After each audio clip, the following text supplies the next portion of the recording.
53. There is a key for every problem. Suppose that yesterday you managed to find a solution to one problem, and then today another one arises. You will almost certainly not be able to use the solution you used yesterday, for each different problem demands a different solution. Every door in your house has a lock and key. You cannot unlock all the doors with the same key. You have to find the right one for each door.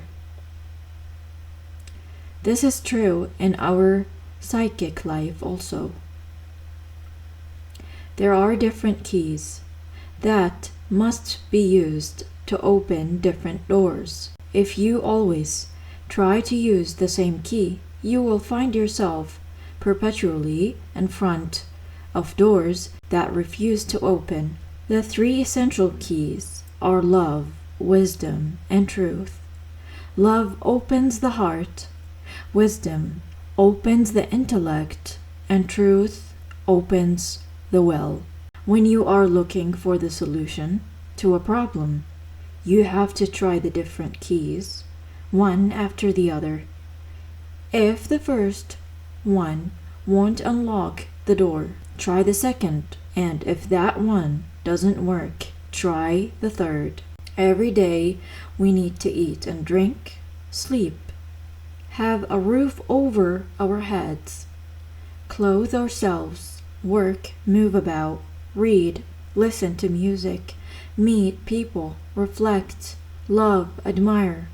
All these needs have been given to us by cosmic intelligence, and they all represent different problems to which we have to find solutions, and in this way grow and develop in every area and on every plane. As soon as a new need manifests itself, a new problem arises, followed by another, and then another, and each time we have to try to find a solution that fits the problem. New needs are constantly making themselves felt in the world, giving rise to new problems and, therefore, to new activities. It is life itself that causes this, because as life flows and circulates, it displaces things, and man is obliged to swim with the current and to go past one place and then another, or else he has to change the direction of the current, as has already been done for certain rivers. Life does not allow us to stagnate. It obliges us to flow with it, passing all kinds of different places as we go, and in this way we learn to see, understand, feel, and act in all the different ways possible. This is why we must always do our best to find solutions to the new problems that life confronts us with. And I repeat, each problem can be put into one of three general categories according to whether it concerns the will, the heart, or the intellect, or if you prefer, the body, the soul, or the spirit. 54. Don't dwell on the inconveniences of life. To fly into a rage because someone has been rude to you. Something you buy costs more than you had expected. The soup is too salty, or someone has borrowed something from you and then lost it. And to react to these minor inconveniences as though they were major catastrophes is a very stupid attitude. You must learn to weigh all the irksome little details of life against the tremendous gifts that Providence has distributed so abundantly. Instead of this, people do just the opposite. They continually compare their own meager possessions with the abundance of their neighbors. He can afford a car, and I still have only a bicycle. Or her diamonds are real, and I only have Phil's pearls. If you are so determined to make comparisons, why not compare all the advantages you have with the poverty, illnesses, or unhappiness of others? You tell me that you have every reason to be discontented because everything you undertake fails. You have no future, etc., etc. The truth is that the days are not all the same. If the sky is full of clouds today, tomorrow you will see the sunrise, and everything will smile on you again. It's too late. Some of you will say, I'm already old. What hope is there for me? But don't you know that you will come back to earth again as a baby to begin a new life, enriched by all your past experiences, and that all your hopes will live again? There is an answer to every objection raised by sadness and discouragement, but you will not find it unless you accept to look at things differently, and this requires that you reason correctly. Every time a new situation or event crops up, take the time to consider both the negative, since you insist, and the positive aspects. It is obviously no good deluding yourself and saying that everything is perfect, but at the same time, you must refuse to look only on the dark side of life. You are thinking, oh, we know all that already. Do you? In that case, why don't you do it? It is so simple. Observe your behavior, and you will see that you too often forget to put your good notions into practice. 55. Suffering is a warning. Nature has placed entities within us to watch over us, and when we start to destroy something in our physical bodies or in our hearts or minds, these entities sting and bite us in order to get us back onto the right path. This is what suffering is, a warning that we have strayed from the good conditions in which things were clear and easy. Suffering, therefore, is an entity sent by the invisible world to save us, and we must not fight against a savior. The more one fights suffering, the worse it gets. It says, "Ha! You don't want to understand. Is that it? Well, I will show you." And its attacks grow more violent. But when you understand and decide to mend your ways, suffering is ordered to retreat because it has done its work. Its mission is accomplished. Instead of rebelling and struggling against suffering, therefore you should put your ideas in order and say to the Lord, "Lord, I see now that it is the senseless way I have been living that has brought me to this. Now that I understand, I have decided to change my ways. Please give me some credit. Give me conditions that will help me to mend all that and dedicate myself to your service." This is the only thing to do. It is sheer stupidity to rebel against suffering. It is not sent to us by chance, nor as a form of revenge or punishment. It is simply a servant of God that is sent to warn us. Since it's impossible to avoid suffering, it is better to put up with it and advance rather than continuing to suffer and remaining the same. So many people suffer without understanding why. This is what it is so awful, to be afflicted by all kinds of trials and misfortunes without ever understanding the reason. For things can go on like that forever. Henceforth, try at least to understand why you suffer. It is the only way to be free and make progress. 56. Be grateful for your trials. So many people react in a spirit of revolt when they have to endure trials. Why should this happen to me? They ask indignantly. Well, that is just the point. It is happening to you, and you must accept it and try to get from it all the elements which will be most useful to you for your spiritual growth, it is important to understand that the present stage of development of the earth and of human evolution makes it impossible for man not to suffer. The earth is both a reform school and a training center. Suffering is inevitable. Therefore, and when you accept it, it sets in motion hidden forces that accomplish great things within you. When you are going through a very difficult period, remind yourselves that since you are sons and daughters of God, you have the means you need within you to overcome this trial. You should love the trials that come to you. This does not mean that you have to be so stupid as to go out and look for them. They will come to you soon enough without your looking for them.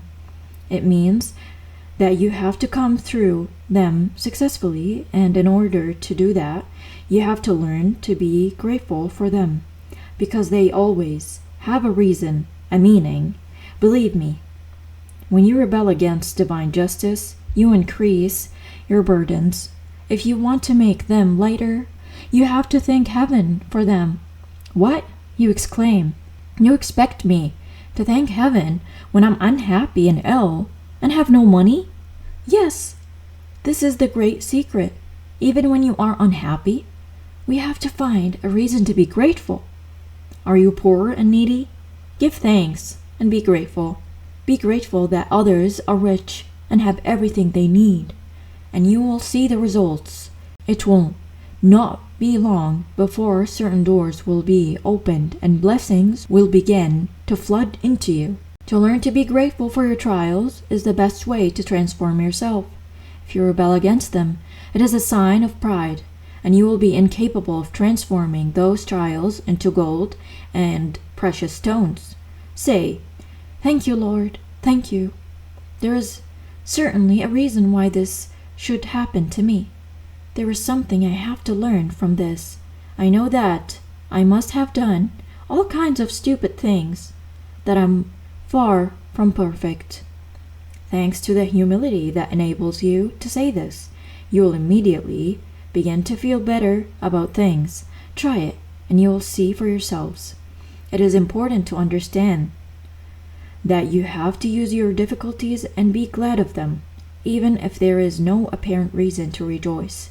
This philosophy will give you the power to overcome and rise above every difficulty, to float above life, to be in control of every situation. And when Providence sees your power and strength of soul, it will remove certain obstacles from your path and spare you certain sufferings until eventually you are delivered from every obstacle or difficulty.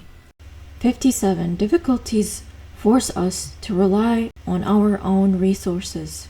The invisible world sends us many trials and tribulations in life, so that we shall be forced to count on the spiritual forces within us. When we are rich, contented, and comfortable, we tend to remain on the surface of things, but when we are lonely and unhappy, we are obliged to find new resources within ourselves. The function of initiation is to teach man to enter into himself in order to find true wealth, true strength, and the true support he needs. In ancient times, initiation was given in the temples, but today it is given in our everyday lives, just when we are least expecting it.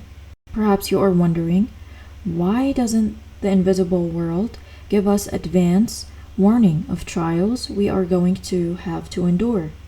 Precisely because when we are taken by surprise, we are obliged to enter more deeply into ourselves and make a greater effort.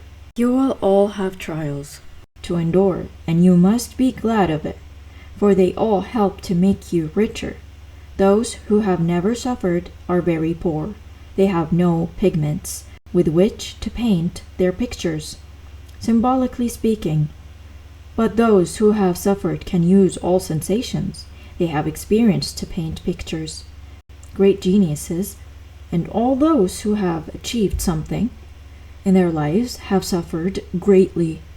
They possessed some black ink, and it is from that black ink that they produced the most beautiful colors. 58.